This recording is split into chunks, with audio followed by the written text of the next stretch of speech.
सभी को नमस्कार। अभी सुपरपोजिशन ऑफ वेव्स जो चैप्टर है उसके न्यूमेरिकल्स हमको सॉल्व करना है। तो क्वेश्चन नंबर 10 से शुरू करता है। क्वेश्चन नंबर 10 डेटा लिख देते हैं। So what is the question? Wave of frequency 500 hertz is travelling with the speed of 350 metres per second. तो फ्रीक्वेंसी दे रखी है कितनी? 500 हर्ट्ज और वेलोसिटी कितनी है वेव की? 350 मीटर्स पर सेकेंड। ये डेटा हो गया। क्या फाइंड करना? What is the phase difference between two displacements at a certain point where the two points are 1 millisecond apart. मतलब स्मॉल टी दिया है 1 millisecond, that is 10 to the power -3 second. और second क्या find करना है? What will be the smallest distance between the two point which are π/4 out of phase at instant of time. 45 degree मतलब π/4। Okay, सो ये जो 45 degree दिया है ना, ये डेल्टा दिया है और इसको π/4 रेडियन भी लिख सकते हैं। अभी फाइंड क्या करना है? ए और बी करके उन्होंने दिया है। तो फाइंड क्या करना है वो मैं सबसे पहले आपको बता देता हूँ। सबसे पहले हमको फेज डिफरेंस फाइंड करना है। केस ए में we want to find delta at this T. ये जो टाइम है ना 10⁻³ सेकेंड का जो टाइम है, और टाइम पीरियड तो हम निकाल सकते हैं, फ्रीक्वेंसी है इसलिए। सो डेल्टा फाइंड करना है। और सेकेंड केस में फाइंड करना है पाथ डिफरेंस फाइंड करना है, मतलब कितना होगा, दूर होंगे वो लोग। तो x फाइंड करना है at delta is equal to 45 degree यानी कि π/4। समझ गए ना क्वेश्चन? तो अभी डायरेक्ट ना सोल्यूशन पे जाते हैं। वहीं पे मैं फॉर्मूला लिखूँगा a और b का। तो a में कौन सा फॉर्मूला लगेगा? देखो डेल्टा का फॉर्मूला क्या होता है ना, ये डिटेल में बताया है लेकिन वापस बता रहा हूँ। Delta is equals to 2πx/λ।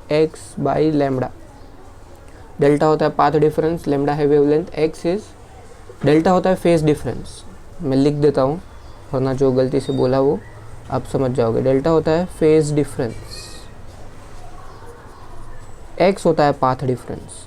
X क्या होता है? Path difference.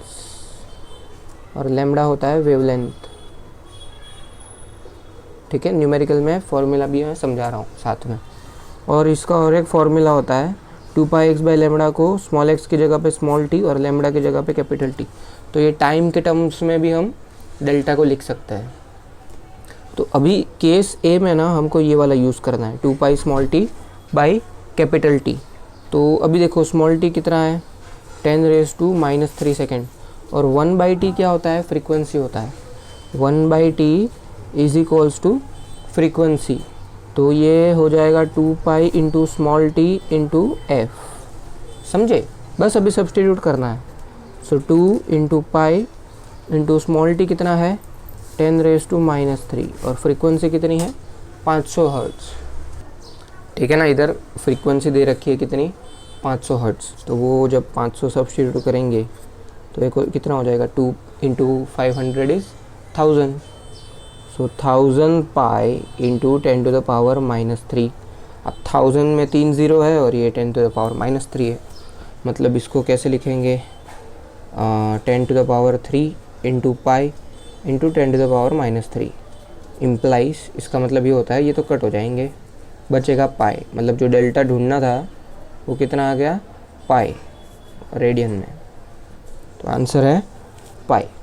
डेल्टा कितना है? पाई। 180 डिग्री या तो पाई। ये हमारा हो गया फर्स्ट केस यानी ए।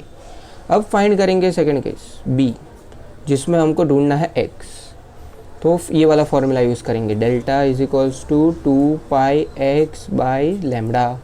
Therefore x is equals to delta into lambda upon 2π। अब और एक फॉर्मूला होता है since v is equals to n lambda. ये तो बहुत सिंपल फॉर्मूला है, बेसिक फंडामेंटल। देयरफॉर लेमडा क्या हो जाएगा? v/n। और ये n फ्रीक्वेंसी है, तो मैंने यहाँ पर f लिखा है फ्रीक्वेंसी को, यहाँ पर n लिखा है। कोई ज़्यादा इतना बड़ा फ़र्क नहीं पड़ता है, सिर्फ मैंने बता दिया है ये भी फ्रीक्वेंसी है n, बस काम पूरा। तो x क्या हो जाएगा? डेल्टा लेमडा को लिखेंगे v/n डिवाइडेड बाई 2 पाई।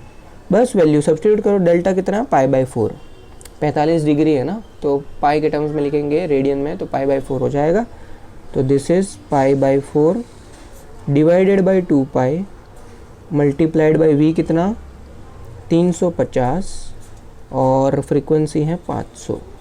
जब इनको डिवाइड किया जाएगा तो बहुत समझदारी से करो, सिंपल है।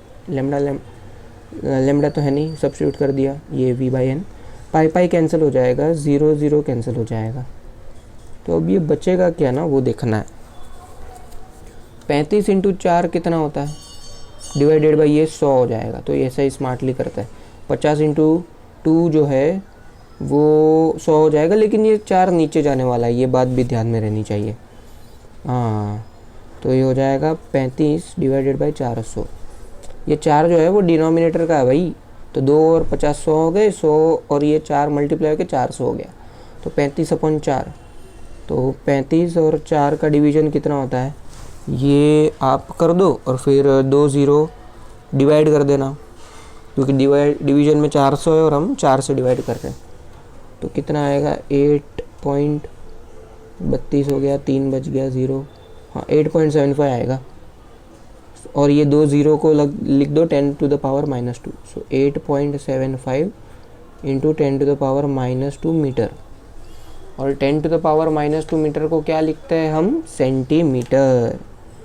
सो ये आंसर हो जाएगा 8.75 सेंटीमीटर, ये है x। तो ये जो आंसर है वो है केस बी का, और ये जो इनिशियली आंसर आया था वो है केस ए का। केस ए मतलब ये फर्स्ट ए और बी, ऐसे 2 फाइंडिंग्स है, ये पूरा सही से सॉल्व हो गया।